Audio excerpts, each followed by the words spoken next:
Quem trabalha com ele super bem é o Wyatt. O Wyatt estava começando quando eu estava lá.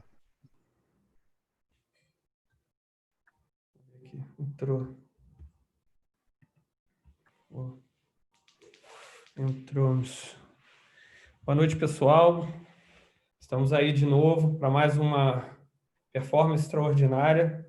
Dessa vez aí com um treinador, com ausência primeiro, né, do coach Alex Pucialdi, que está aí em trânsito de volta para os Estados Unidos, ainda está se organizando lá, enfim, está voltando para os Estados Unidos, voltando para sua casa, então ainda está em processo de mudança, enfim, toda aquela confusão, tá? Ele pediu para se desculpar hoje, tá? Mas está aí com a gente de coração. E aí agradecer ao Bruno, tá? Conseguiu trazer um dos maiores treinadores, né? Eu acho que é uma referência para todos nós que estamos na borda da piscina. Eddie Reese, treinador da Universidade do Texas, um dos maiores, se não o mais vitorioso, né, Bruno, em NCAA da história, de 14 títulos. É mais vitorioso. Ele tem 14 campeonatos nacionais na NCAA, ele tem 12 vezes ele ficou em segundo lugar e 33 vezes entre os top 3. O cara, na minha opinião, um dos melhores técnicos, pelo menos na parte do masculino, que tem nos Estados Unidos, né? Eu concordo. Ele, enfim, teve momentos, né, clássicos na história da natação aí, principalmente ali na época da Olimpíada de Atenas, onde ele tinha praticamente revezamento 4x100 medley todo, né? Era o Aaron Pearsall, Brandon Hansen, Ian Crocker. Ele chegou a ter o revezamento todo quando era o Neil Walker fechando, eu acho que no Mundial de Barcelona em 2003, ele tinha os 4 caras, enfim, cara fora da curva, e uma simplicidade muito grande. Tá? Pessoal, a gente está só esperando ele entrar, né? Ele vai entrar, galera, vocês têm que ter paciência comigo, com o Rogério, para a gente traduzir e fazer o trabalho Exatamente, do olha, ele está entrando. Porque eu tive uma conversa com ele. Aí, Hi, Eddie. Made it. How are you doing, Eddie? Well, my technology skills are 3 on a 10-point scale. Hey, you made it. That's good. I know it. Hi, Eddie. So this is Rogério. He's a friend of mine. I know him for maybe 3 decades or so. He coaches distance group in Brazil. So he's organizing all this live interviews with coaches to try to share some knowledge with some Brazilian coaches and coaches from Latin America. So I want to thank you for taking the time to sit down with us during your free time to talk about swimming a little bit. That's my biggest problem right now. Hey, maybe you can learn some Portuguese. It's time to go swimming. So save me from Pearl. So Eddie, what I'm gonna do is I'm gonna ask you the questions and I'm gonna wait for you to answer, and then I'm gonna translate them to Portuguese afterwards. Then Rogério is gonna assist me to make sure that I do it correctly and I don't screw this up. Okay? Well, he translated back to me, so I know you get it. Yep.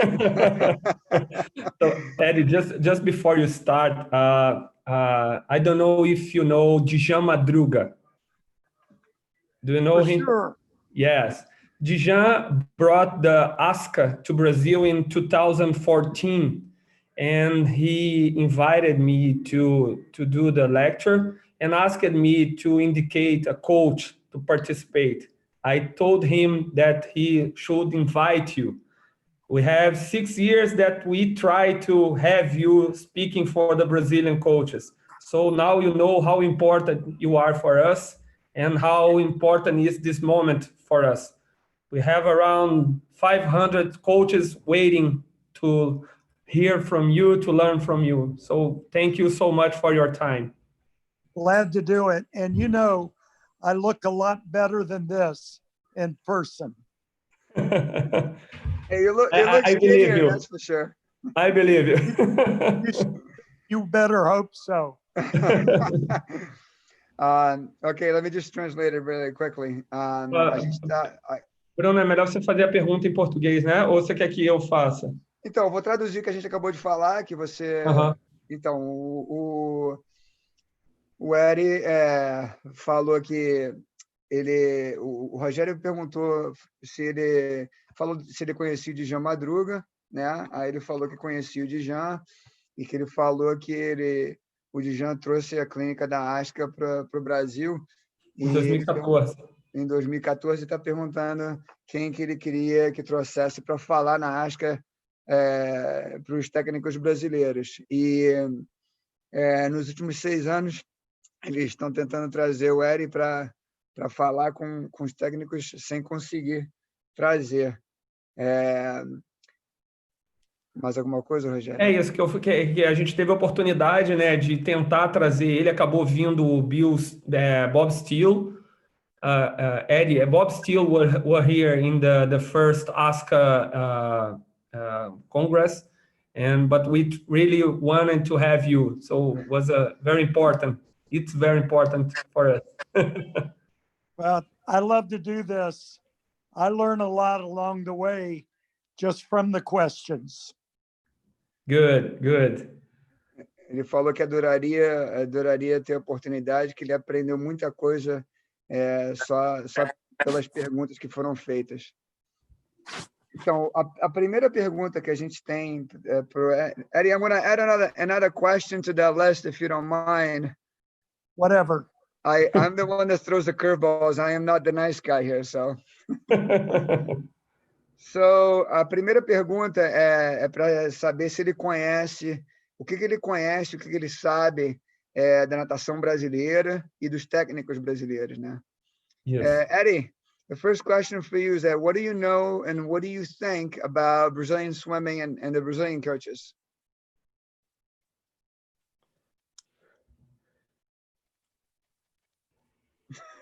Well, I've known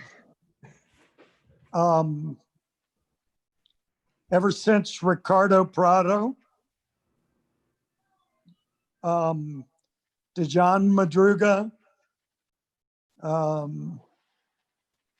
There's always good swimmers coming out of Brazil. Always. So as fast as swimming's getting now, you got to be doing some things right, because we've taken the luck out of making the final 8 in the Olympics. You've got to be fast. You've got to be good. I remember Gustavo Borges, Bowles School, as a 49.5 100-meter freestyler. And I've always noticed those guys.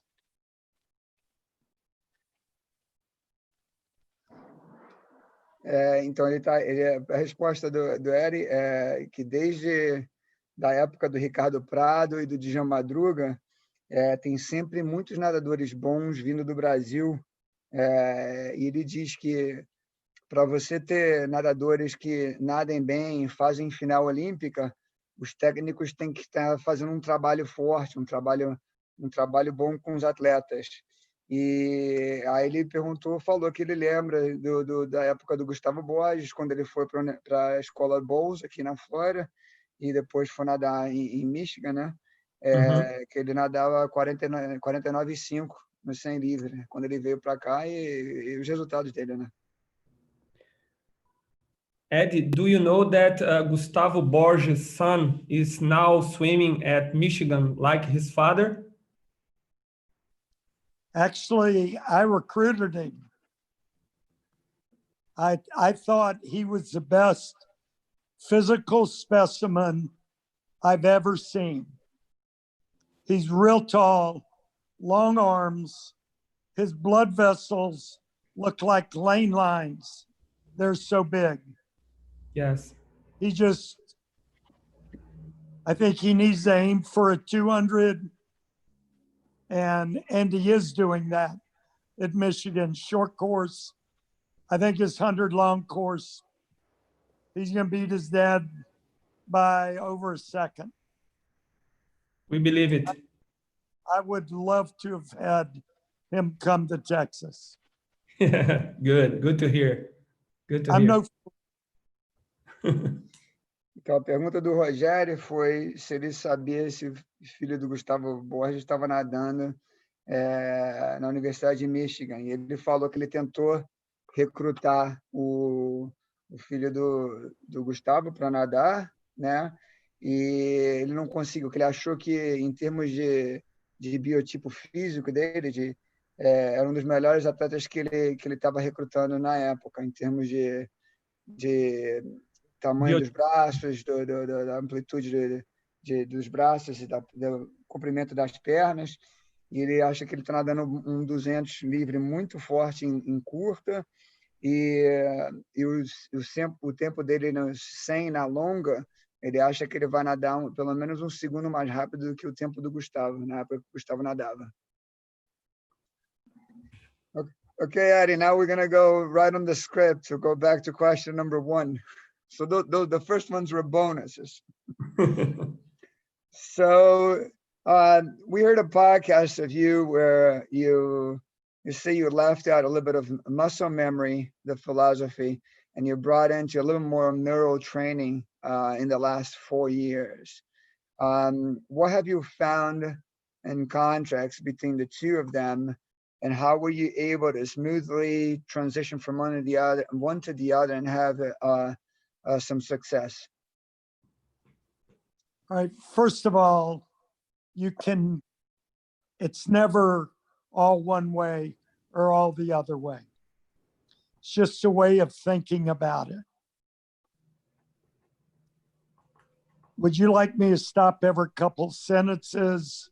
No, so far so good. I mean, Roger is supposed to be taking notes right now, so if I forget something, he's gonna remind me. Yeah. He's gonna remind me.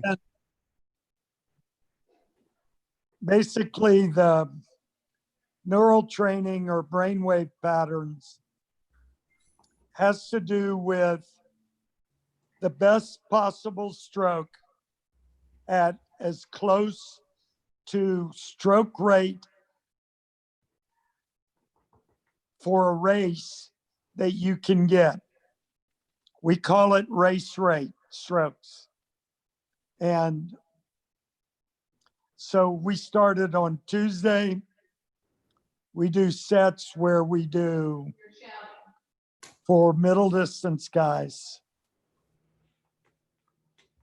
they'll go, let's say the 200 guys, they'll go 3 100s on 5 or 6 minutes. Swim an easy 200, kick an easy 100, take 6 or 8 minutes. Then we go to 475s on 4 or 5 minutes, just 1 minute less than the hundreds. Swim an easy 2, kick an easy 1. Then we go 650s. And those are on 3 or 4 minutes. They've got to be fast. If you're hundreds, let's say long course, and you're a freestyler like Gustavo, they need to be under 56. So that means his 75s need to be 38 or 39. And then his 50 needs to be 25, maybe not 55. 50. That's wrong. 75s are 41. 50s are 26. And 25s would be 12 plus. We didn't do 25s. We have done them. We do that on Tuesday. Then on Friday, we come back because that's the end of the week. If you've run a good program, they're tired. We change it up and we'll do 350s at 25 or 26 long course. On 3 minutes, 2 easy 50s on 3 minutes. Do that 4 rounds. I'd never expect the same thing at the end of the week we get on a Tuesday. Now, how often do you do a set like this? I mean, do you do variations from both sets on Tuesday and Friday, like for the following week?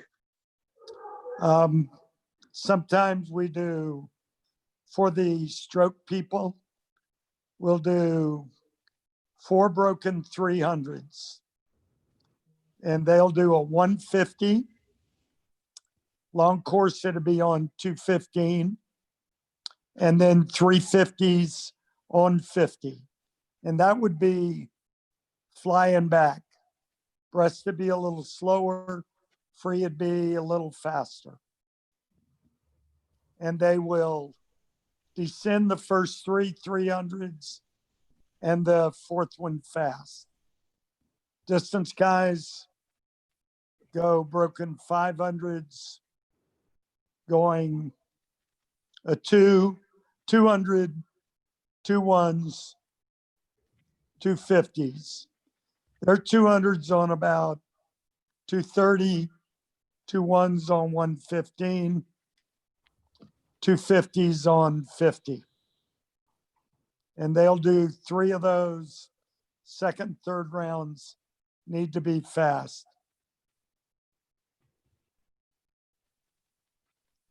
All right, But- you got it. Go ahead. You go ahead. That's plenty. Hey, I think I'm doing good so far. Então, ele falou, a pergunta foi sobre que o Rogério falou que ouviu num podcast que ele parou de trabalhar com um treinamento focado em memória muscular e começou a focar num treinamento mais neural nos últimos 4 anos. E como é que ele descobriu o contraste dos dois e como é que foi a transição de um tipo de treinamento para o outro. Aí ele começa dizendo que você não pode fazer um tipo de treinamento sem o outro. Você tem que pensar basicamente em termos de treinamento. O treinamento neural, o foco é você trabalhar na melhor técnica de estilo possível, com ritmo de braçada mais consistente, né? O que a gente nos Estados Unidos chama de distance per stroke, né? Eficiência na prova que você esteja treinando, né? Para cada prova que você esteja treinando. Aí ele fala que nos treinos desses, toda terça-feira eles fazem um treino com séries semelhantes a essa. O pessoal de meio fundo, né, que está treinando, por exemplo, uma prova de 200, eles fazem 3 de 100 a cada 5 minutos, soltam 200, 1 de 100 de perna, mais ou menos 6 ou 8 minutos de descanso entre cada série. Depois dessa série, né? Aí eles fazem 4 de 75 a cada 4 ou 5 minutos, e solta 200 de novo e faz 100 de perna. E depois eles fazem 6 de 50 a cada 3, 4 minutos, e 6 de 50 tem que ser forte, né? Uhum. Ele dá o exemplo do filho do Gustavo, né? Por exemplo, se ele estivesse nadando a prova de 100 livres, ele teria que nadar mais ou menos os tipos de 100, os tipos de 100 para 56 segundos, né? Os de 75 ele teria que nadar para mais ou menos aos 41 segundos, e os de 50 ele teria que nadar para 25, 26. Aí ele... Fala, Rogério, esqueceu alguma coisa? Perfeito. E nos treinos de sexta-feira, ele faz, dependendo do treino, de como eles treinaram a semana, normalmente os programas dos Estados Unidos têm uma semana de treinamento super forte. Se eles estiverem treinando bem, na sexta-feira eles fazem 3 de 50, né, segurando mais ou menos 25, 26 a cada 3 minutos, e 2 de 50 solto. Eles fazem essas séries 4 vezes. Isso. Para o pessoal Para o pessoal que está treinando série de estilo, por exemplo, eles fazem 4 de 300 broken, onde as séries 1 a 3 são progressivas e a quarta série praticamente é no cacete, né? Os 300 broken, por exemplo, o pessoal de borboleta e costa faria um de 150 a cada 2,15 e 3 de 50 a cada 50. Isso tudo é para treinamento em longa, tá? O pessoal de peito faria com um intervalo um pouquinho mais afrouxado e o pessoal de crawl faria um treinamento com uma série um intervalo um pouquinho mais apertado. E para o pessoal de fundo, ele faz uma série de 2 de 200 a cada 2,30, 2 de 100 a cada 1,15 e 2 de 50 a cada 50. A primeira série era uma série um pouco mais tranquila, mas a segunda e terceira série, para o pessoal de fundo, praticamente eles têm que nadar bem forte, mais próximo do ritmo de prova. Ia esquecer alguma coisa, Roger? Não, ele só enfatizou realmente a questão lá do início, quanto ao neural training, né? Que os dois caminhos, ele entende que estão juntos, né? E efetivamente, como você falou, ele procura trabalhar ali o neural training para ele é muito em cima do ciclo de braçada, né? Da prova do atleta. Okay, question number 2. Wait, just one thing to look out for. Okay. If you have a swimmer that cannot maintain a good stroke rate and they get tired, you put fins on them. And if they still can't, you stop them. You do not want them to struggle with this. They're going to get tired, but they should be able to do it. And we go at least 5 weeks of training before we start this. Legal. E uma coisa que ele queria enfatizar se você tiver um atleta que não conseguir manter a técnica de nada, a posição de nada quando estiver nadando, que você Essas séries. nas séries que a gente já deu como exemplo, você botaria pé de pato no atleta. Se mesmo assim o atleta não conseguisse manter a posição de nada, você mandaria o atleta parar.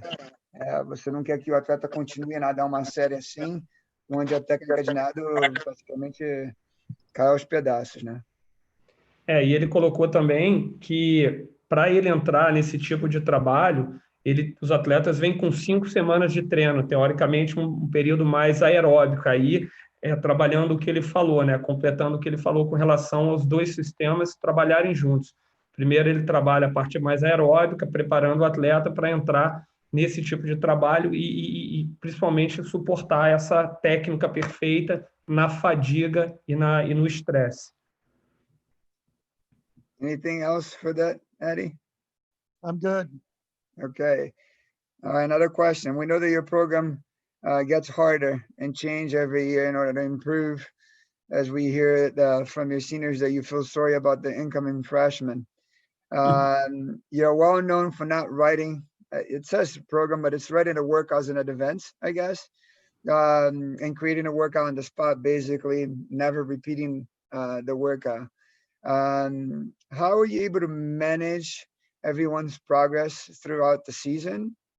And how do you, well, let's just go with that question first. I think it's easier for us to keep track of it. All right, I'm real conscious of what time of the year it is and whether we're supposed to be, the main focus is on, like right now, we're just starting back. I've got some guys that have been in 4,000 5 days a week. So all we're doing is 140, 150 heart rate, what I call low aerobic.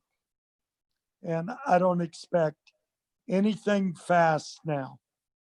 When we get into the season, there are certain parts of this season you must do the aerobic stuff. And if we start September 1st from the end of September to the end of November, unless you're really a miler. We're doing mostly aerobic stuff along with the 2 neural training periods. And during that time, the aerobic stuff and our heart aerobic legitimately or anaerobic threshold is 160 to 180 heart rate. And that's hard. Early in that system, I don't want them killing themselves. I find that people that go too fast, too far, too soon, get tired too soon. They'll get tired after 4 weeks instead of 6 weeks. And at the end of 6 weeks, you can be further along as a work level. Go with it. Ok. Só me ajudar, hein, Cafu? A gente perguntou para ele que a gente sabia que o programa de treinamento dele fica cada vez mais difícil. Cada ano, o treinamento dele fica mais difícil. E ele fala, a gente fala que, pelo que a gente sabe, que o É pessoal... uma lenda, né, Bruno, que tem lá que sempre que os freshmen são recebidos pelos senior, eles falam isso, né, que eles desejam boa sorte para eles, porque o programa vai ser mais forte, né? Isso. E uma das coisas que a gente perguntou é que o Eddie não escreve os treinos com antecedência, né? Ele praticamente dá a série do treino quando ele chega na borda da piscina. E a gente perguntou como ele consegue controlar tudo o que está acontecendo durante o decorrer da temporada. Aí ele fala que você tem que prestar muita atenção e ter consciência de que fase de treinamento que você está na parte da temporada.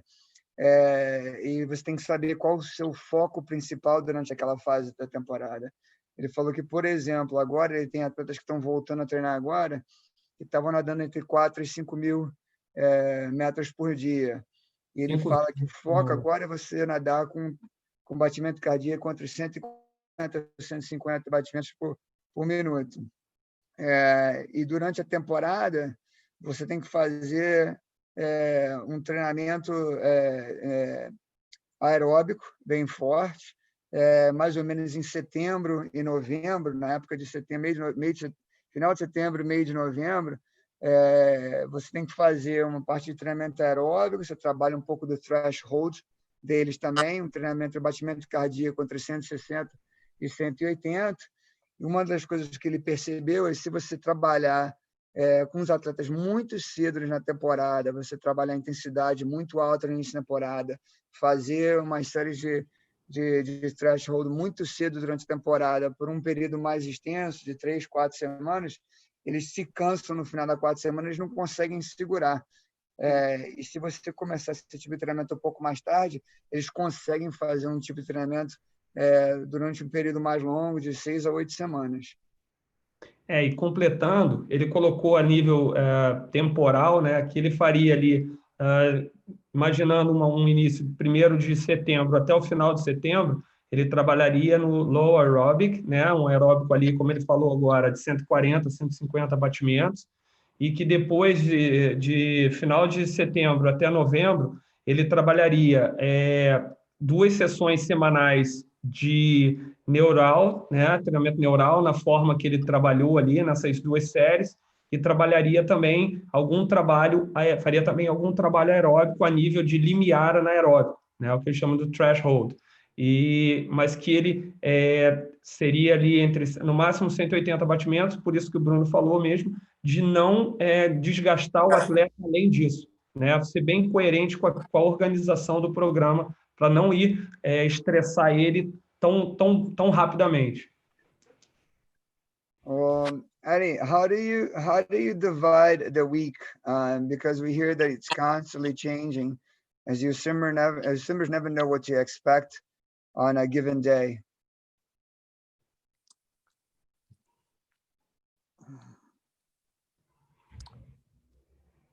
Well, Monday, Wednesday, Friday, we go hard. Tuesday, Thursday, Saturday, we go harder. That was a joke. So every day. We have a culture on our team that if I ask them to hold minutes long course, they'll hold 57s. And I'm converting for short course. But I say this in a kidding manner because I'm not sure I want anybody to believe it, but they make me look a lot better than I am. We have people from all over that look at teams around the country and they want to know why our culture is different. It's like you've got guys that can hold minutes long course with plenty of rest. But if they've got 5 other guys around them, making them go harder and saying good things to them, positive feedback, never negative, they'll go 58s. And that's what we do. I have talked about a recovery practice. One of them raised their hand and said, how can you talk about something you've never done? All right. And I've tried to have recovery practices, but they start racing and no coach will stop a swimmer from going too fast or too far. So we go hard every day. If I want recovery, I talk to them for a half an hour, which would have been in the water, give them a long warm up, and then they take off. Good. Então, a pergunta pro Eddie foi como ele divide o treinamento durante a semana, porque a gente ouve que está sempre mudando e o atleta nunca sabe que tipo de série, que tipo de treinamento vai ser por dia. Aí ele brincou uma piadinha dele, dizendo que segunda, quarta e sexta eles treinam forte, terça, quinta e sábado eles treinam mais forte ainda. Né? Uma das coisas que a equipe dele tem é uma cultura de que, por exemplo, se um atleta tiver que nadar 100 livres, segurando, por exemplo, 1 minuto, os atletas estão segurando 57. E ele diz que os atletas, do jeito que eles treinam, eles fazem ele parecer um técnico muito melhor do que ele realmente é. Né? Uma das coisas que a equipe dele faz super bem, os atletas estão sempre se motivando, sempre fazendo algum comentário positivo e motivando os atletas que estão treinando do lado deles. Nunca falando nada de maneira negativa para os atletas. Estão sempre se apoiando e sempre se motivando durante o treino. Ele tentou fazer, em algumas situações, uns treinos mais regenerativos, uns treinos mais tranquilos, e ele não consegue, que os treinos dele, os atletas estão sempre competindo, sempre nadando mais rápido do que tem que nadar. Então, o que ele faz? Se ele quiser que eles recuperem, ele normalmente senta com eles antes durante o treino, ele tem uma reunião de mais ou menos uns 30 minutos, eles dão para ele um aquecimento mais longo do que ele normalmente dá, e depois ele deixa a galera treinar um pouco mais forte, mas um período um pouquinho mais curto por causa disso. Entendeu? Esqueci alguma coisa, Rogério? Não, e só realmente enfatizando a questão da motivação, né? Ele tocou de novo no ponto do atleta. Se ele tiver rodando 1 minuto, é capaz deles se motivarem ali, e se tiver alguém rodando 58, eles vão rodar 58. Então, eles não têm, que deixou claro que não tem medo de treinar forte no ambiente que é criado. Pergunta para ele, Bruno, deixa que eu pergunto. Ed, just the same question. Once I heard Brandon Hansen, after breaking the world record in 2005, the U.S. Nationals, he was in an interview with, it was I don't know, it was a Olympic Games, I think. And he said that he is surrounded by positive people. And this thing came to mind.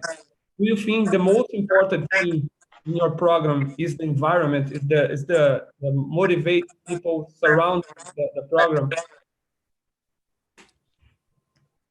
We all talk about having a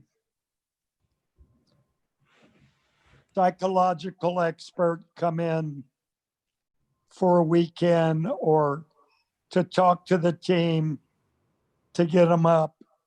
But what's really important is how you deal with your team every day. And I answer the question I get a lot is, how do you get to be a good coach? How do you get to make trips? And this is hard for young coaches. I tell them, you must forget yourself. Take care of the swimmer first. It doesn't matter if you're mad they swam badly. Well, they know they swam badly. Swimming is a naked evaluation. You're in your own lane. You have nothing to hide behind. You know if you're bad. Everybody knows. Don't jump them. We don't have to do that. And it's easier to take care of the athlete this way. When you get older, it's harder when you're younger. But the miracles are in the kids you're coaching. What's that? There's an old saying, they don't care how much they know. They don't care how much you know until they know how much you care. So it's, and then you've got to stay up with workouts and work them harder than they want to be worked. I don't think it's a hard sport. Good.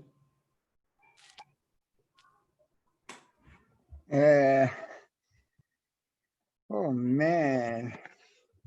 Então, o Rogério, quer fazer sua pergunta em português? Completando o que ele respondeu, eu perguntei para ele, só comentei que muitos anos atrás eu ouvi o Brandon Hansen, que foi atleta dele, após quebrar o recorde mundial, 2 recordes mundiais no Campeonato Nacional Americano, um ano após a Olimpíada, que para ele não tinha sido tudo o que ele esperava. E ele disse que aquilo era simples porque ele era cercado de pessoas motivadas e que o motivavam todo dia, e que o ambiente era um ambiente motivador. E aí eu perguntei para o Ed se ele acreditava que o componente mais importante do programa dele era exatamente as pessoas que eram motivadas são motivadas dentro do time, e o ambiente por si só que se fazia extremamente motivador. E aí ele respondeu. A resposta dele foi que, de vez em quando, nos finais de semana, ele tenta trazer um psicólogo para trabalhar com os atletas, trabalhar com a cabeça dos atletas, mas ele diz que o mais importante é a interação entre você e os atletas durante a semana, né? Como você age com os atletas. Ele diz que tem vários técnicos jovens que vão visitar o programa dele, assistir o treinamento dele e perguntam para ele como é que ele faz ser uma pessoa de tão sucesso, viajando o mundo, participando de competições importantes. Aí ele fala que ele acredita que a parte mais importante como treinador, que você tem que esquecer de si mesmo. Você tem que tomar conta do seu atleta. A sua preocupação tem que sempre ser no seu atleta. O seu foco é sempre o seu atleta. Que se você tomar conta do seu atleta, o milagre vem deles. Os resultados vêm dos atletas, não com você. Ele diz também que... Eddie, can you repeat the quote for me? They will not care how much you know until they know how much you care. Ele diz que tem um ditado, né, que diz que os atletas jamais vão se importar o quanto você sabe de natação até eles perceberem o quanto que você se importa com eles, quanto que você se preocupa com eles. E é uma coisa que eu tive uma conversa com ele, tive o prazer de conversar com ele por telefone na semana passada, e foi uma coisa que ele enfatizou bastante, né? A preocupação é sempre com o atleta. Uma das coisas que ele conversou comigo na semana passada é que ele sempre se sentia emocionalmente bem cansado, né? Tem um ditado que o copo está meio cheio ou meio vazio.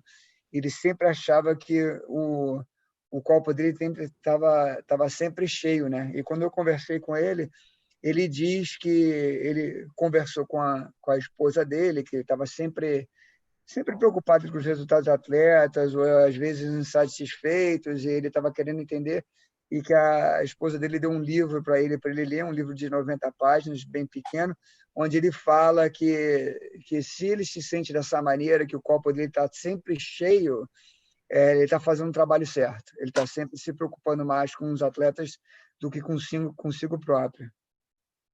E completando, ele colocou ali que é muito importante também, quando o atleta eventualmente não nada bem, né, que natação é um esporte muito transparente, que o atleta na raia sozinho, ele consegue perceber que ele nadou bem ou mal, e que nós não devemos fazer com que eles se sintam pior, que essa relação é muito importante, você saber, no momento em que as coisas não saem como deveriam sair, que você não as torne pior para o atleta, né? O se importar com ele é simplesmente, em alguns momentos, abraçar e fazer com que eles saiam juntos daquele mau momento. E aí que ele trouxe essa frase sensacional, que o atleta não importa com o quanto você conhece natação, até que ele tenha certeza do quanto você se importa com ele. Eddie, what goes through your head as far as managing the workload stress without much of the scientific evidence? And I know it's not true because I know you know enough about the scientific evidence, but I'll let you answer that question. Well, I wish we had some concrete parameters for if you do X amount of training days that are good, then you get to rest this much. But we can never have that because everybody's different. And you just have to learn. And when I was younger, I would never get the first meet that I tapered for right. And I still don't. That's why we taper some for conference, then go to NCAAs. We have a meet 3 weeks before Olympic trials. Honestly, I aim to go fastest at that meet. I never do, because they're just various factors. And maybe I ask them to do too much quality in that 3-week taper before that first meet. Then I adjust from there going into trials, and knock on wood, we've had nothing but good trials. Even the guys that didn't make Olympic teams, we have, you know, IMers making 5th or 6th and 100 flyers and that kind of stuff. And I don't look at my success as the good guys. My success is, do I do a good job with the bottom third of my team? If I'm doing that, then I'm working the good guys hard enough. Because very simply, the bottom third need to do more work. Good. A pergunta que a gente fez para ele, o que passa na cabeça dele quando ele controla a carga de treinamento dos atletas sem uma evidência científica. E aí eu brinquei com ele dizendo que a gente sabe que ele tem conhecimento da parte científica, né? Pelo menos o suficiente para conseguir dar treino para os atletas deles. Aí ele falou que ele queria que existisse uma tabela onde você pudesse ter alguns parâmetros de treinamento, onde você deu um valor X de treinamento durante a semana, você dá um valor Y de descanso, entendeu? Infelizmente, isso não é possível, porque cada atleta é diferente. Cada atleta cansa numa fase de treinamento diferente, ou precisa de mais descanso ou menos descanso do que uma outra pessoa. Aí ele fala que, em termos de polimento, que ele sempre tenta descansar os atletas para uma competição antes das competições importantes. E ele sempre erra o polimento. Quando ele era mais novo, como técnico mais novo, ele sempre errava o polimento. E depois do erro desse polimento no início, ele faz ajustes para uma competição que vem subsequente. Por exemplo, tem atletas que estão treinando para a conferência deles e eles tentam nadar bem. Se ele não conseguir, ele vai fazer um polimento, um ajuste no polimento nas semanas seguintes até o campeonato do NCAA. E na preparação durante a seletiva americana para a Olimpíada, ele tenta fazer os atletas nadarem uma competição rápida, com os melhores resultados em termos de performance 3 semanas antes do que a seletiva americana. Ele nunca consegue que eles nadem do jeito que eles têm que nadar, e de repente é baseado na quantidade de trabalho de qualidade, de treinamento anaeróbico que eles estão fazendo. Aí ele faz um ajuste no polimento dele nas próximas 3 semanas para a seletiva americana, e ele fala que eles têm muito sucesso em termos de resultado, com atletas que ficaram 5º, 6º lugar em provas de 200 medley. Aí ele diz que a preocupação dele é sempre com um terço da equipe dele. E praticamente esse 1/3 é a equipe da equipe dele são os atletas mais lentos. Que os atletas mais lentos têm que treinar sempre mais forte, têm que nadar um pouquinho mais, porque eles têm que sempre tentar competir com o pessoal mais forte. Se o pessoal, esse 1/3 dos atletas que ele tem, estiver nadando bem, ele tem certeza que o resto do grupo está nadando bem. Tá sem áudio, Cafu, pegou? Peguei, perfeito. Tem nada a acrescentar. Só o Chico colocou aqui até um comentário, até brincando, ele realmente, a gente sabe da formação científica dele em ciência do exercício, mas é que realmente a experiência dele, né, Bruno? É um cara que usa mais da experiência dele como guia do que qualquer outra eventual suporte que ele tem. There is a comment, Eddie, from Chico from Brazil. He coaches at Georgia Tech, and he says that even though you know a lot about the scientific part of it, there are a lot of the decisions that come from your knowledge and your experience as a coach, and it's more about the feeling than the actual scientific part of it. Without a doubt. We talk about intuition, and intuition is just the summation of all your experiences and your knowledge. And my main philosophy when you're resting somebody for their final meet When in doubt, take them out. Either take them out of the water or leave out the hard set. Perfeito. All you can do in a taper is too much to screw it up.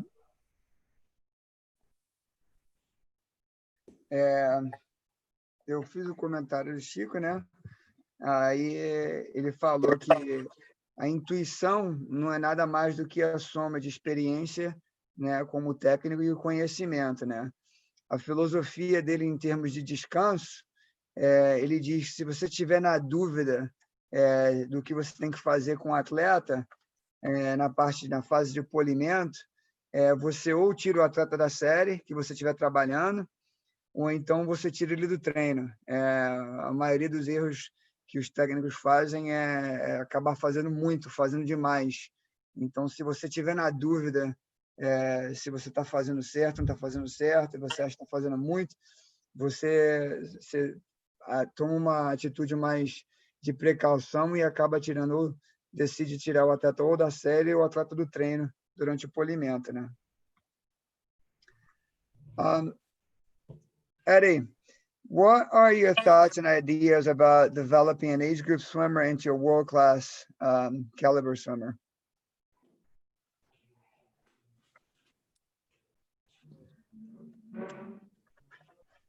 Age groupers get better every year just through physical maturation. But to prepare them for when that doesn't happen,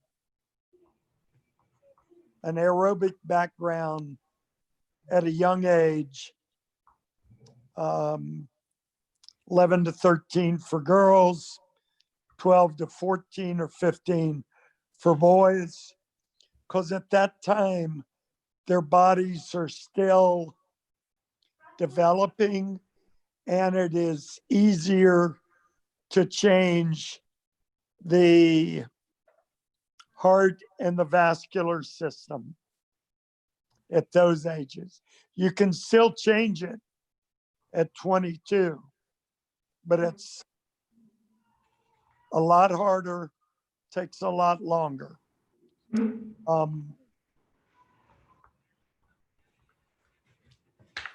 Teach them to kick, good strokes,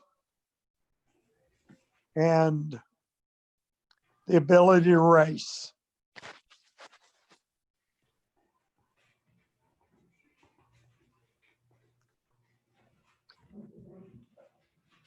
You know, there's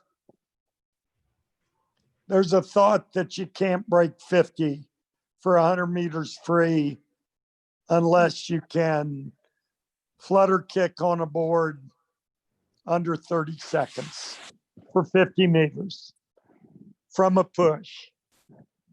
Now, I've got some guys now that are terrible kickers. They go 48.2, 48.5, and their weakness is their last 20 meters, which a kick will save you. Got a 48.5 guy that cannot break 40. We're working on it. But if you go back, Gary Hall, Anthony Irvin, Nathan Adrian, Aaron Pearsall, Ian Crocker, Michael Clem,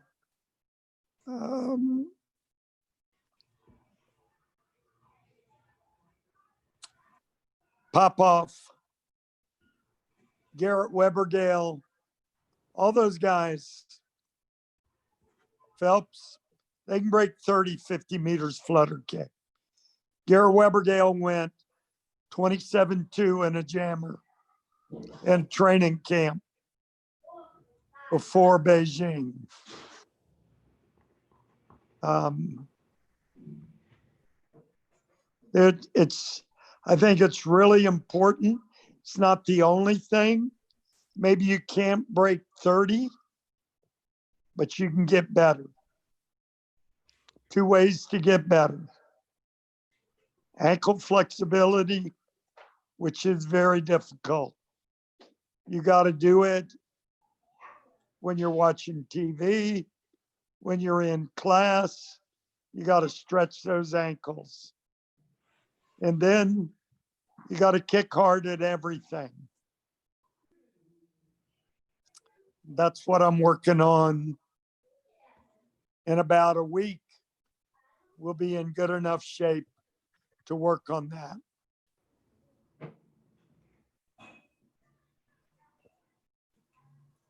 A pergunta para o Eddie foi qual a ideia dele, os pensamentos dele sobre desenvolver um atleta de base, de categoria, em um atleta de nível mundial, de calibre de nível mundial. Aí ele fala que atletas de categoria, normalmente as meninas entre 11 e 13 anos e os meninos de 13 e 14 anos, eles se desenvolvem abaixo um tempo, tem uma melhora por causa de maturação física, desenvolvimento físico deles, né?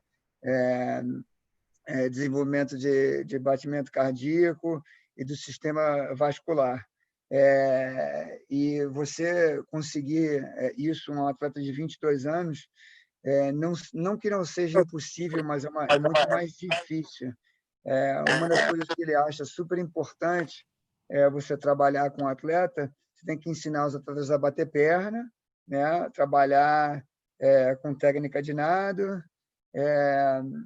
e aí ele dá um exemplo que tem... você tem uma história, uma ideologia, se você nadar o 100 livre abaixo de 50 segundos, você tem que bater um tiro de perna, você tem que nadar para abaixo de 35 segundos. Aí ele fala que tem atletas hoje em dia que nadam com ele, que nadam 48,2 ou 48,5 e não sabem bater perna. E o que ajuda essa parte da pernada nos últimos 20 metros da prova, quando você tem uma fatiga, um valor de fadiga, mas de cansaço durante o final de prova, e a pernada vai te ajudar. Aí ele fala de alguns exemplos de nadadores, tipo o Gary Hall Jr., o Nathan Adrian, o Aaron Pearson, o Michael Klein, o Popov, o Garrett Weber-Gale e o Phelps. Todos eles faziam esse tipo de 50, essa tira de 50, e eles nadavam abaixo de 30 segundos. Aí ele dá o exemplo que antes da Olimpíada de Beijing, o Garrett Weber-Gale, nadando com um jammer, ele nadou para 27,2. Uma das coisas que ele acha super importante com o atleta é você trabalhar em flexibilidade do tornozelo. Ele diz que esse trabalho é uma coisa bem difícil de você fazer. Um jeito de você trabalhar é quando o atleta estiver assistindo televisão ou durante a aula na escola, trabalhar em alongar o tornozelo. Agora, qual foi o final aí, Rogério? Trabalha a perna duro em toda a sessão, né, durante toda a semana. Esse é o caminho para construir isso, né? Ele colocou também, ali no início, quando ele falou do atleta do age group, a importância do desenvolvimento aeróbico, né, do atleta, da menina dos 11 aos 13 e do homem dos 12 aos 15, né? Porque ele acredita que no age group a evolução é mais simples. E se ele, muitas vezes, por isso o treinador não pode sucumbir ao trabalho aeróbico, porque se chegar com 22 anos é muito mais difícil dele obter esse ganho, né? E aí ele realmente entrou nessa questão do trabalho de perna, que é também um diferencial do programa dele, né? Todo mundo sabe disso. Eddie, your swimmers... Go ahead. I got more on that. Okay. If you're coaching 12 or 13s and under, you want to prepare them for being as good as they can be. A lot of people can be fast, but they're not as good as they can be yet. If you want them, you train them in all strokes and a 400 free.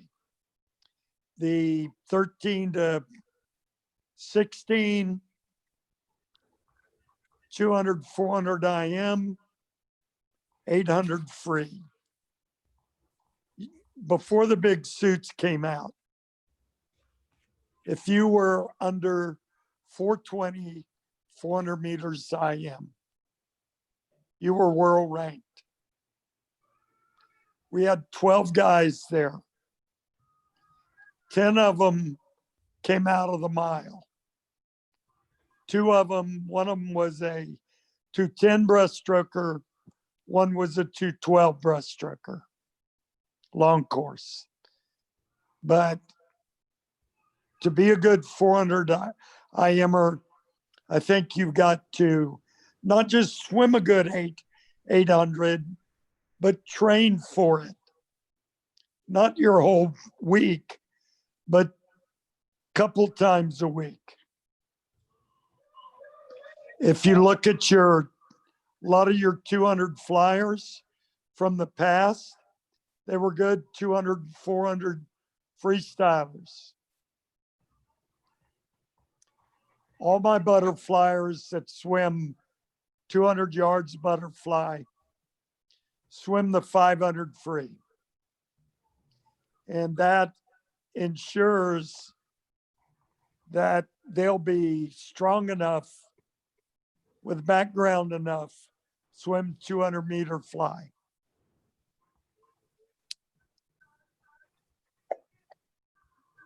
Eddie, what kind of training would you do for those races, the 400 and 800, where you could somehow mix it with some stroke work to benefit a swimmer that swims a 200 fly, for example?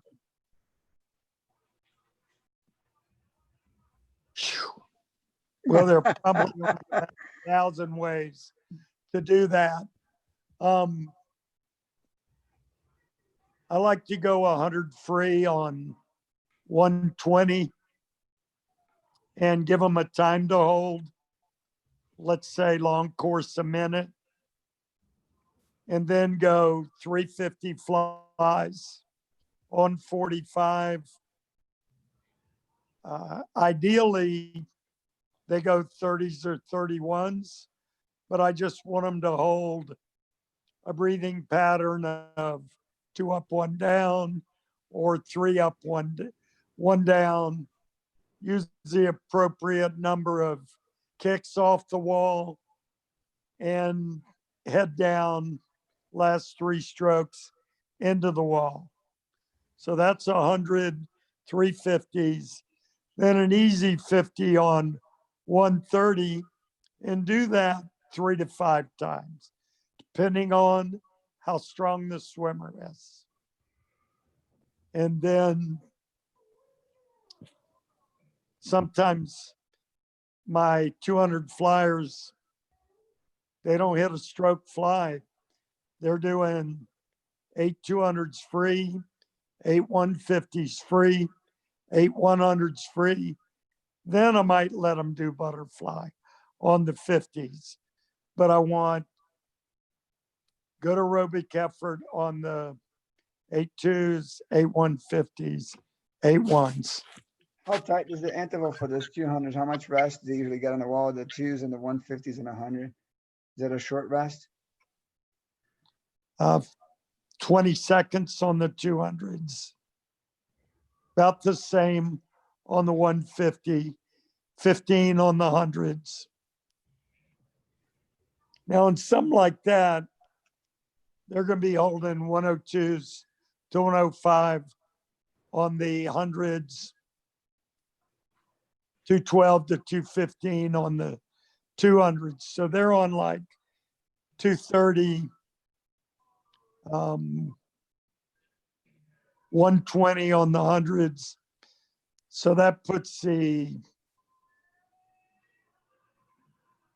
150s at about 155. Then the 50s can be on a minute.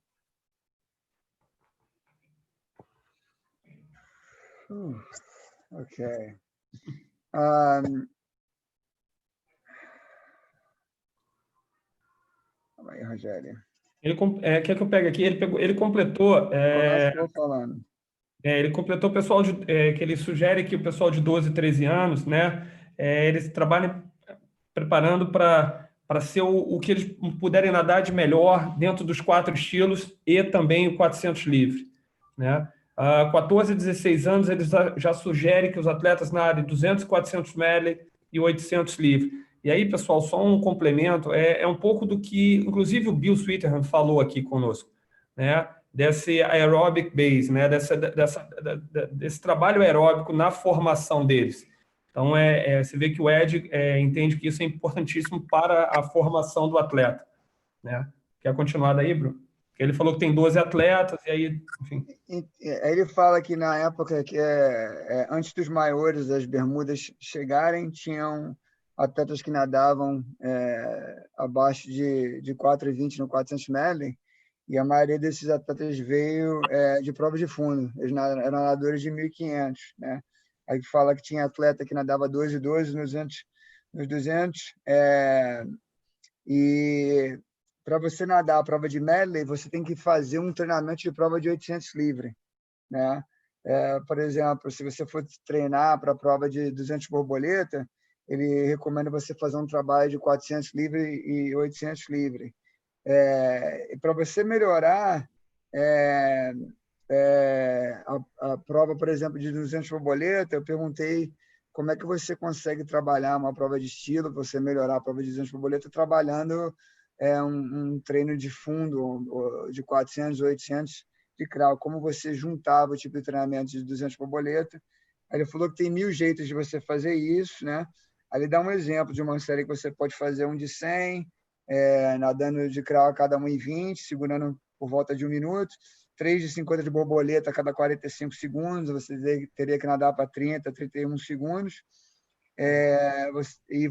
O objetivo de uma série dessa seria, por exemplo, você trabalhar os 3 de 50 borboleta respirando uma e não respira duas, ou então respira uma e não respira 3, trabalhar um número de pernada submersa de puxada de borda, e o final de prova nos tiros de 50, as últimas 3 braçadas, você trabalhando no fim de prova sem respirar.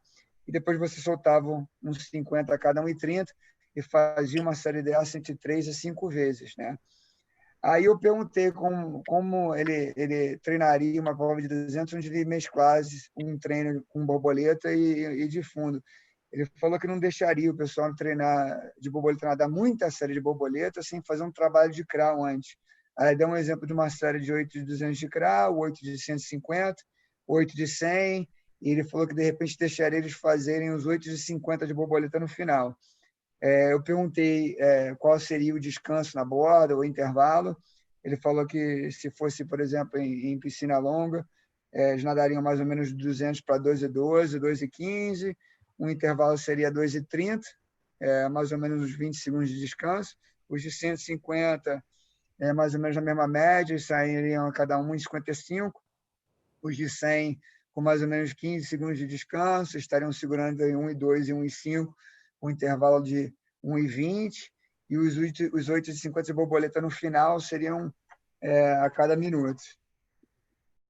E ele completou ali antes, Bruno, falando com relação também a isso dos atletas de borboleta dele, que todos os atletas deles que nadam sem borboleta também competem o 200 e treinam para o 500 jardas.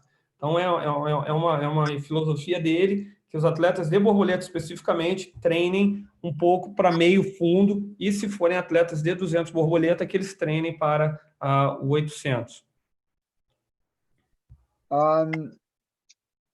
Eddie, you tend to have one of the best and the fastest kickers in the country with having excellent skills, turns, breakouts, and especially underwater.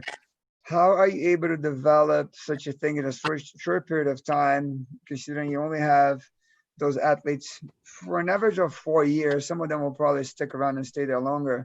How are you able to improve their kick? I know you talked a little bit about the amount of kicking that you do, or you do kicking on a daily basis. Is there anything in terms of, I would think, in terms of training, how do you incorporate the kicking into into the work? I know when you and I spoke last week, you mentioned something about kicking with shoes or doing some training like that. Can you speak about that a little? Last year, we started actually the last 3 years, we start every practice with 5 100s freestyle, then 5 200s fly kick with fins on 3 minutes. We do all our fly kick, 6 kicks off the wall streamline. Then we pull our hands down to our side. If your hands at your side, you allow for more freedom of movement of the muscles that actually propel the fly kick. And I love fly kick on the back. It's best for beginners. And I had one group that went real fast on it, like held 210s or better, long course. Another group 220s, another group 230s. Those were mostly the breaststrokers. But the fast guys, the only way you get better at something, we did that 9 workouts a week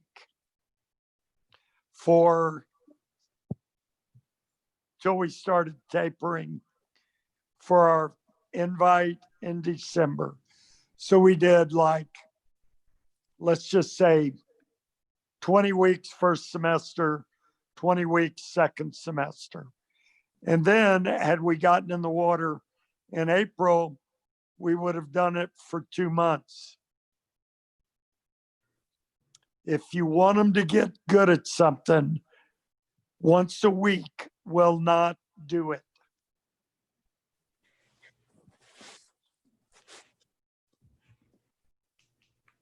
All right.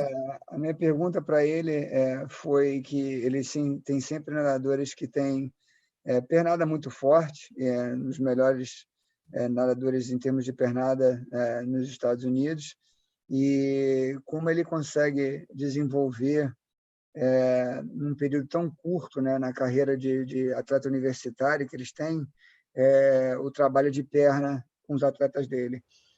Aí ele fala que nos últimos 3 anos, todos os treinos dele, ele começa com 5 de 100 de crawl, né? E ele entra em 5 de 200 de perna de borboleta, com um pé de pato a cada 3 minutos, onde eles fazem, a cada virada, eles fazem pelo menos 6 pernadas submersas, e depois da 6ª pernada submersa, eles trazem o braço ao lado do corpo, e ele acredita que isso ajuda você a trabalhar na musculatura que envolve bastante na pernada de borboleta, né? Aí ele fala que tem atletas que seguram mais ou menos os 200 para cada 2,10, 2,20, e os nadadores de peito que tem a pernada um pouquinho mais lenta, nadam uns 200 de perna segurando para 2,30. Ele faz isso praticamente, eles treinam, os atletas deles treinam 9 treinos por semana, né? Aí ele separa a temporada dele em 2 temporadas de 2 blocos de treinamento de 20 semanas, né? Rogério, mais alguma coisa que eu esqueci? Ele falou que ele faz, ele tira um pouco no polimento, né? Esse trabalho, ele faz durante 20 semanas no primeiro semestre, 20 semanas no segundo semestre, e depois de abril ele trabalha talvez mais 2 meses desse tipo de trabalho. A pergunta, eu acho que é até interessante a gente colocar se ele coloca snorkel nisso, né? Ele faz com snorkel. Eddie, do you use snorkel when you do the kicking? Do they kick with the snorkel or? Well, they're on their back for fly kick. So on the back. Oh, yeah, okay. So they pretty much just push off. Say it again. They're on their back, hands at the side. So do they push off the wall on their stomach? Just do the regular fly kick and just roll them back? No, they push off on their back. Always on their back. Okay. Então, O Rogério perguntou se eles usam snorkel para fazer a série de perna. Ele falou que não, a perna de borboleta é sempre de barriga para cima. Aí eu perguntei se eles puxavam da bola com a barriga para baixo e depois viravam e faziam pernada de costas com a barriga para cima. Ele falou que não. Eles nadam uns 200 de perna de borboleta, ou fazem a pernada de 200 de borboleta, sempre de barriga para cima, e as 6 pernadas submersas são de barriga para cima. Eles fazem a puxada com streamline, e depois que eles terminarem pelo menos as 6 pernadas submersas, as mãos vêm para o lado do corpo. E ali, Bruno, ele colocou uma coisa que é muito importante. Ele falou que se você quiser ser bom em alguma coisa, fazer uma vez por semana não é o suficiente. Você deve fazer isso todo dia, todo treino. Eddie, let me ask you this. That's a question that is not on script, but when I work with Michael for so long, the warm-up was always, Michael had this habit of doing 600 warm-up. And his idea behind it is, let's just do, it's a 10-minute swimming. Gather everybody, whoever's running a couple of minutes late, let's say you start at 5:30 or 5:40, we actually start training. And when I went to visit David Taylor, it was one of the things that, he does a 300, 400, and a 650s, whatever. It was the same routine.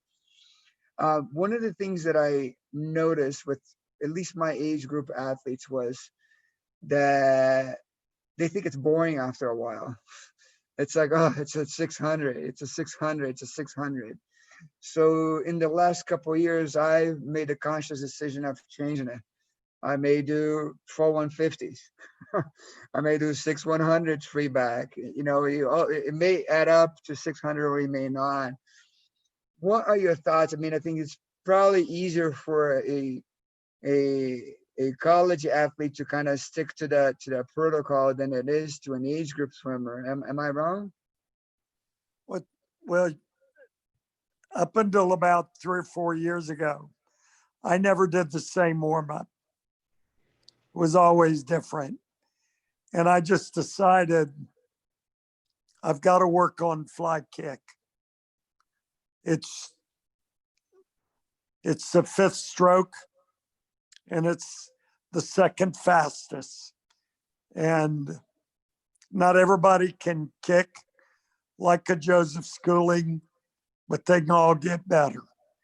And that's what I wanted. So I tried to put that in the warm-up. We do other kicking, and you mentioned a snorkel. When we freestyle kick this year, everybody will have their face down on a board with a snorkel. That's the ideal body position.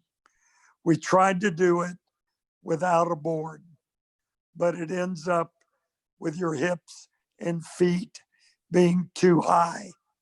So the board keeps that from happening. And we're going to work hard on that. I think that's better for their back, better for their neck. If you look at the kick position with their head up and everything, it's awkward position.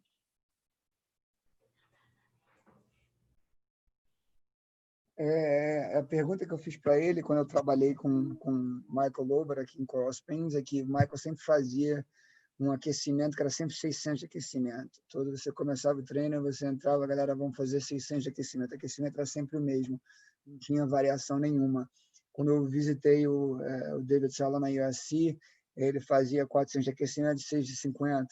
Era sempre o mesmo tipo de aquecimento. Aí a impressão que eu tive é que os meus atletas sempre ficaram de saco cheio de fazer a mesma coisa o tempo inteiro, fazer 600 de aquecimento, 600 de aquecimento, 600 de aquecimento. E nos últimos anos eu fiz uma mudança no aquecimento dos meus atletas. Eu comecei a trocar, faz 4 de 150, faz 6 de 100 nadando crawl costas, nós temos uma variação. Aí eu perguntei para ele se ele achava que seria mais fácil você fazer isso com um atleta de universidade do que fazer um trabalho assim com um atleta de categoria, porque o pessoal de categoria fica mais de saco cheio de fazer um tipo de treinamento assim. E ele falou que até 3, 4 anos atrás ele nunca fazia um aquecimento que era igual, era sempre um aquecimento diferente. Mas como ele queria que o grupo desse melhorasse a pernada submersa dele de borboleta, que muito atleta não tem, que não é uma coisa muito natural, que tem muito atleta que não trabalha, ele decidiu adicionar isso na parte de treinamento. Ele prefere fazer isso no início do aquecimento, no início do treino, né, para trabalhar a pernada de borboleta.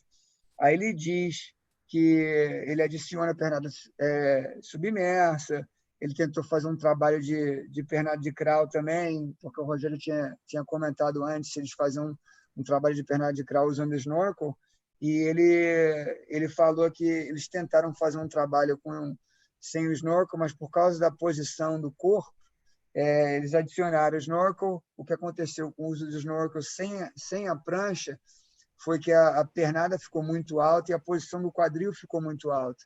E ele achou bem difícil. Então, ele falou, se você olhar a posição da atleta quando eles fazem a pernada de crawl com a cabeça levantada, se você vê a posição do pescoço deles, é uma posição que não é muito natural.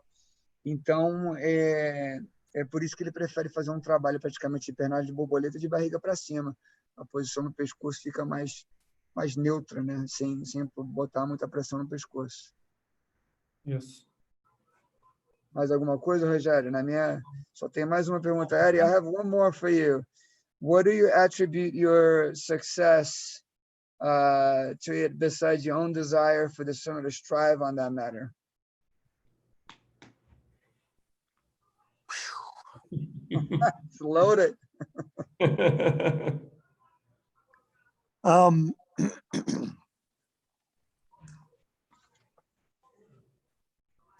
I think it's a bunch of little things. How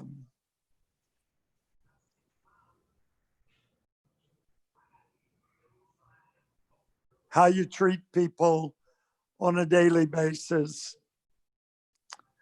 I was struggling with this sport because when I give them a set, this is back 25 years ago, and they'd shake their head no, like too hard, or I don't want to do it. I see all the negative stuff. I hear all the stuff, all the things they said. And my wife and I were in a library, and I said, I've had my glass full of pain is almost full. She reached up and pulled a book down. Name of it is Leadership is an Art. And on the protective cover, it said, the leader should always bear the pain and never give it. And I've been doing that pretty well. And that helped me immensely. Wayne Goldsmith, who is a genius on team culture and attitude, said two things. First time I met him, said, stay engaged. That means keep talking to them. And then he said, remember, if you run a hard program, they should be tired Friday and Saturday. You must hold back on your expectations. And then whatever makes that up. I mean, I never think about that stuff. I'm just trying to, what can I do to get better? What do I need to know?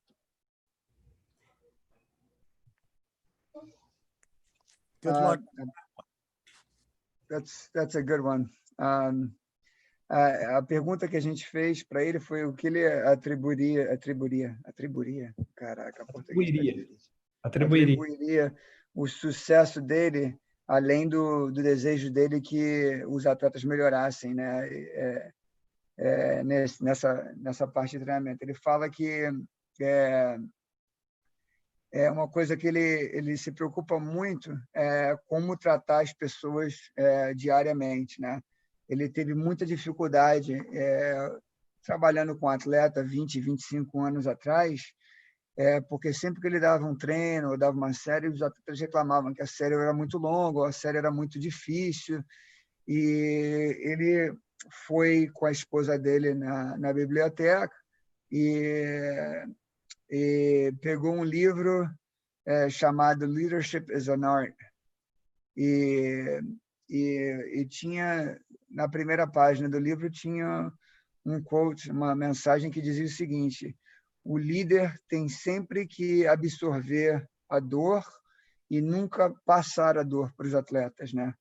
Uhum. E é uma coisa que ele sempre sentia que é uma coisa que eu estava conversando antes, né? O copo está sempre ou está meio cheio ou está meio vazio. Ele sempre sentia que o copo dele estava sempre cheio, né? Se você olhasse, ele estava sempre. E ele falou que depois que ele leu o livro, a percepção, a ideia dele do que ele estava fazendo fez um pouco mais sentido para ele. Aí ele fala que tem uma pessoa que ajuda ele bastante, que é o Wayne Goldsmith. Ele é australiano, faz um trabalho motivacional muito, muito bom com os atletas profissionais, não só de natação, mas de outros esportes. E que ele fala duas coisas que ele aprendeu com o Wayne. Stay engaged, que você tem que estar sempre conectado, sempre trabalhando com o atleta, né? Continue conversando com o atleta, tentando saber como o atleta está, né? Não só a parte de treinamento. E você tem que ter sempre expectativa, né? Se você trabalhar os atletas bem forte a semana inteira, quando você chegar na sexta e no sábado, você tem que meio que ajustar a sua expectativa, né? Meio que conter a sua expectativa, né? Isso. Se você tiver treinado segunda, terça, quarta e quinta super forte, você tem que ajustar, né, essa sua expectativa em termos do que você espera de resultado dos atletas na sexta e no sábado. Ele disse isso, né, Bruno? Eu acho que em relação a 2 pontos. Não só a gente pode aqui no Brasil estar levando em consideração o treino de sexta e sábado, mas aí mais no caso do programa universitário, geralmente é o que eles têm os dual meetings, né? E eles nadam muitas vezes pesado e de sunga ou de maiô, né? E debaixo de um treino muito pesado, sem qualquer tipo de descanso. Então, parece que ele quis dizer que ele aprendeu a controlar ao longo dos anos a expectativa que ele tinha com aquele meeting, aquele dual meeting após uma semana muito, porque talvez ele via os atletas treinando muito bem e ele ia com muita expectativa para a competição. Então ele aprendeu, parece que ele aprendeu a administrar isso. Foi o que eu entendi. É isso mesmo, Rogério. Eddie, Yes. thank you. That's it. We don't want to hold you up any longer. No problem. Hey, look, if you ever want me to come do a clinic in Brazil, I'll be glad to do it. Yeah, we do try to organize this. Actually, it's we have a plan. We don't know when it will be able to do now because of all the stuff that's happened, but that's a good idea. And hear from you that you love to be here. We're going to work on it for sure. All right. Thanks, Ben. Thank you so much. Thank you so much for your time. I really appreciate it. For all of us, thank you so much for your time, and be safe and be motivated. All the swimming in the world needs you. Thank you so much. Thank you very much. Bye-bye. Bye-bye. Então, galera, a gente agradeceu a participação dele, agradeceu o tempo dele, né? E ele falou que se a gente sempre quisesse a oportunidade de ele vir para o Brasil, ou ir para o Brasil para dar uma palestra, que ele estaria disponível, né? Aí, Rogério, fala o que você falou.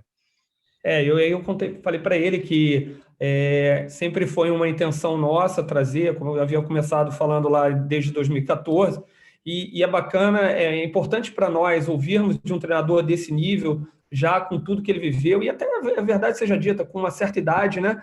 Que é muito incomum no Brasil, nós vemos treinadores assim, dessa idade, na borda da piscina, com essa motivação. Eu falei que ouvir isso dele nos motivava a fazer com que isso acontecesse, e que a gente iria trabalhar muito nisso, e que ele continuasse sempre saudável e motivado, porque a natação, o mundo da natação precisa dele e da motivação dele. E assim, sensacional. Acho que mais um momento. É assim, engraçado, né, Bruno? É tanto com o Brett como com ele, eles acabaram se sentindo bem à vontade para meio que abrir o coração, né, um pouquinho com a gente. O Eddie está com 78 anos, né? Na conversa que eu tive com ele, Rogério, na semana passada, eu conversei com ele por um pouco mais de 1 hora, né? E ele fala, um dos motivos dele ainda estar dando treino é que ele sempre ele se sente que ele pode fazer mais, ele pode ter uns resultados melhores, ele pode fazer um trabalho melhor.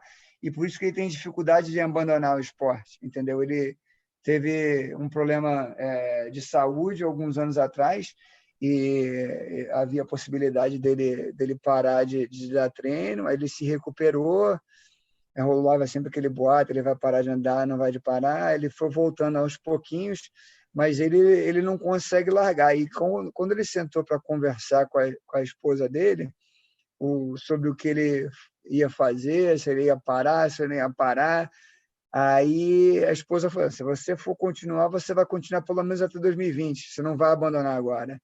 Então ele voltou para mais 4 anos, entendeu? Mas é sempre bom ter uma pessoa com tanta sabedoria, né? Você chegar e perguntar coisas sobre treinamento, sobre filosofia de treinamento, sobre o trabalho que ele faz. Ele está trabalhando lá, 41, 42 anos na Universidade de Texas, tem 14 títulos nacionais, mais do que qualquer outro técnico hoje na atualidade, né? Então é bom, né, a gente ter acesso a umas pessoas assim que estão dispostas a conversar e abrir o jogo, né? Tem muito atleta, muito técnico no mundo, no Brasil, né? Que acha que tem. Foi o que eu conversei com ele, né? Quando eu fui para a Austrália no passado, você senta com os técnicos australianos, você pergunta o que você quiser e eles respondem. Então, quando eu sentei para conversar com ele, eu perguntei, qualquer coisa que eu perguntei para ele, ele respondeu, sem problema nenhum. E você tenta conversar com alguns técnicos, até aqui nos Estados Unidos mesmo, acho que o Brasil também é semelhante, né? E ninguém quebra o jogo, ninguém quer dizer, porque eles acham que o que eles sabem é melhor do que todo mundo, eles sabem mais do que todo mundo. Segredo, então, não tem segredo, né, Bruno? O segredo é o atleta. O segredo, se passar o segredo, você vai roubar o segredo, você vai ter resultado melhor. Então, é bom a gente ter uma pessoa como ele chegar, o Bill Sweden, até o Brett Hawke, de chegar e abrir o jogo. Também. E eles são comuns em muitos pontos, eles trocam muito na questão do conceito, da filosofia, do entender o atleta, da proximidade do atleta, da importância da relação com o atleta, de tratar bem. Então, você vê que são pessoas muito preocupadas com o ser humano, né? Porque, na verdade, é isso, a gente cuida do ser humano. O atleta é uma consequência. Eu acho assim, completando isso aí que você falou, um tempo atrás eu vi uma reportagem do treinador que foi do Michael Gross, né, e ele resume exatamente isso que a gente estava falando. Perguntaram para ele, mas que ele nunca mais apareceu na cena internacional, e ele falou: eu nunca mais tive nenhum Michael Gross na minha mão. Eu talvez hoje seja melhor e mais preparado do que quando eu treinava o Michael Gross, mas eu preciso do Michael Gross. E é isso, o treinador precisa do atleta. Então não tem segredo, né? Pelo contrário, eu acho que isso que a gente está fazendo, isso que está sendo criado, esse sentimento de aprender, de compartilhar, isso vai engrandecer, porque um grande talento não escolhe, ele não vai nascer no Rio, em São Paulo, em Minas, ele pode nascer, como muitos nascem, no interior do país, e poder algum profissional saber conduzir ele, que eu acho que é o que acontece muito nos Estados Unidos. A canalização, ela é muito bem feita, você desperdiça pouco.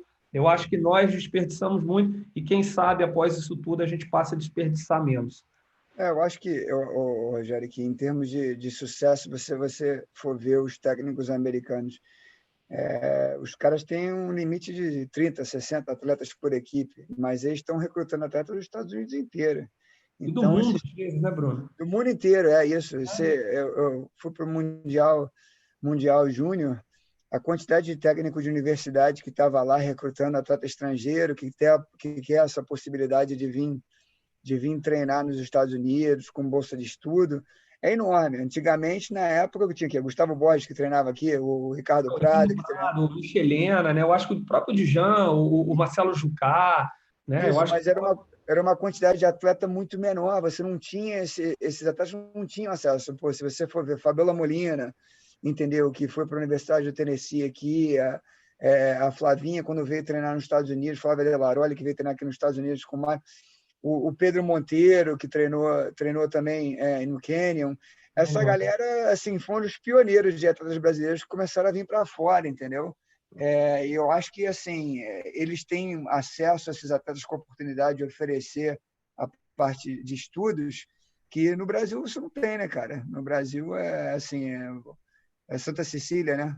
Essa filha tinha o Naer, que a Gama Filha há muitos anos. Mas eu acho assim, Bruno, que a questão do profissional, né? É o que a gente ontem até estava conversando na live. Eu vejo o profissional brasileiro, e você é um cara que levou muito disso, dessa de desbravar, né? Você chegou nos Estados Unidos, quem não sabe a tua história, assim, o Michael te trouxe, deu uma oportunidade, você, com a tua capacidade profissional, você se tornou head coach de um grande clube da Flórida, uma dos maiores ali da Flórida, pelo seu trabalho. Eu acho que o profissional brasileiro tem muito disso. Até o Chico, que está aqui, é outro que tem esse exemplo. Então, eu acho que esse movimento nosso de capacitação, e nós começarmos a entender que nós não somos nada sem o atleta, eu acho que a gente vai crescer muito mais. Com certeza, com certeza. Bom, e é isso aí. Vamos que daqui a pouco tem mais. Tem outra. Você que fica me zoando que eu sou o rei da live. É isso aí, galera. Rei da live, você tá impossível, rapaz. Falo para você, quando eu crescer, eu quero ser que nem você. Não, que isso. Daqui a pouco tem mais, pessoal. Tem aí o primeiro evento aí do programa Mapeando a Natação do Brasil. Vamos falar hoje com a natação do Nordeste, grande personalidade. Eu ia convidar o Bruno para estar, mas também vou dar um fôlego para ele. Se eu for minha esposa, vai me divorciar, rapaz. Não dá. Eu não sei como a tua aguenta, a minha vai me matar aqui. Mas valeu, galera, Bruno. um abraço. Tá? A gente vai continuar tentando trazer mais técnico renomado, entendeu? Que a gente possa ter acesso para vir conversar e falar sobre o conhecimento deles com o esporte, para a gente poder evoluir a natação no Brasil, né? E na América Latina, né? Com certeza. E para, enfim, criar um hábito, né, de estudar, de evoluir, né, de investir no próprio desenvolvimento, eu acho que isso aí é importante demais. Bruno, obrigado aí, a gente se fala. Até a próxima. Pessoal, até daqui a pouco.